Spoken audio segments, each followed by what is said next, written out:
Let's talk security. The terrorists and herdsmen carrying out attacks in Nigeria are mostly foreigners. But this is according to the Director of Defense Media Operations, Major General Marcus Kanye, who added that foreign assailants have Nigerian collaborators. Sifon Essien tells us more. Security forces are strategizing to curb the resurgence of attacks in the northeast of the country. On Wednesday, troops of Operation Hadinkai countered terrorist attacks in Malamfatori and Isge communities of Borno State, killing at least 5. Reports indicate 2 soldiers also lost their lives. Providing updates on military operations across the country, the Director of Defense Media Operations, Major General Marcus Kanye, says troops are scaling up operations. In a well-coordinated operation conducted in Maiduguri Metropolitan Council, Monguno, Damaturu, and Gujba local government areas of Borno and Yobe states from 1st to 4th May 2025, troops arrested 29 terrorist logistics suppliers.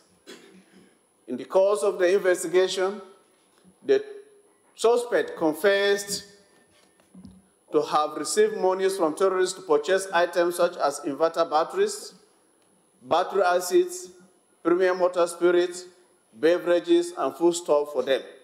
He explains that most of the terrorists, particularly militant herders carrying out attacks in the country, are foreigners. So when we arrest these herders and terrorists sometimes, even the way they speak, the way they are physically physique, and even they hear, will tell you that this person is not from Nigeria. While we'll also agree that many of those terrorizing our people are foreigners, truth be told, some of them are also Nigerians. Let us not deceive ourselves. There are some herders that are Nigerians. Reports indicate terrorists are arming and deploying drones for attacks. It should be subject of confirmation and interrogation to ensure that we address the issue very well. While security forces develop new strategies to curb insecurity, locals of affected communities yearn for safety. Sifon Essien, TVC News, Abuja. A security expert and former Assistant Director of the DSS, Dennis Amakri, joins me on the news at 7.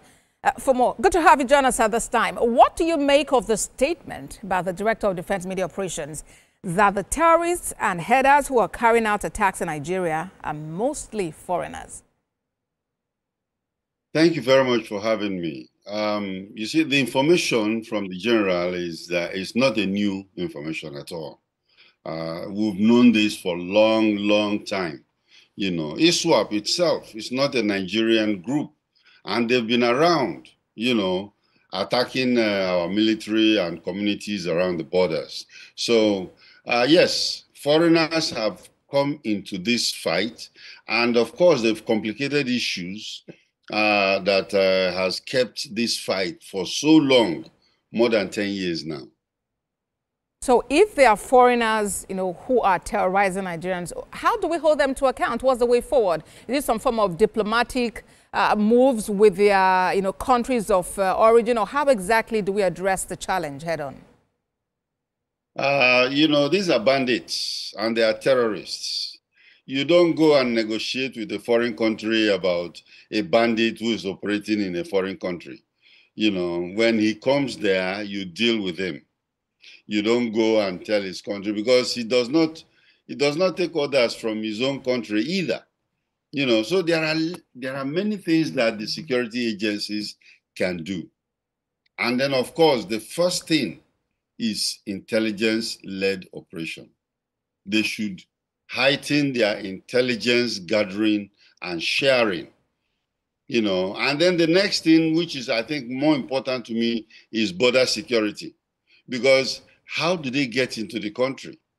You know, so if they are getting into the country and causing problems, then we have to get the other agencies that are responsible for borders to look at it, you know, and make sure that we stop them from entering. And how do we do it? Because the immigration itself maybe don't have the capabilities. So if we have to monitor our borders, then of course, we have to leverage on technology. And if we leverage on technology, at least, the borders are very, very wide in Nigeria. Coming from the Cameroon side and then Niger, Chad, Benin Republic. So we have to leverage on technology. Even in the United States, the Mexican border is not monitored mainly by human beings alone. They leverage on technology, and that could help us. I hear him that they are using armed drones. They are not actually armed drones. They are drones that they tie bomb to them, and then when they see any Nigerian community or any military formation, they drop it to explode. But we can also use those same drones. And then, of course, the Predator drones, which are fully equipped to fight and come back, are available. The only problem is that they are very, very expensive.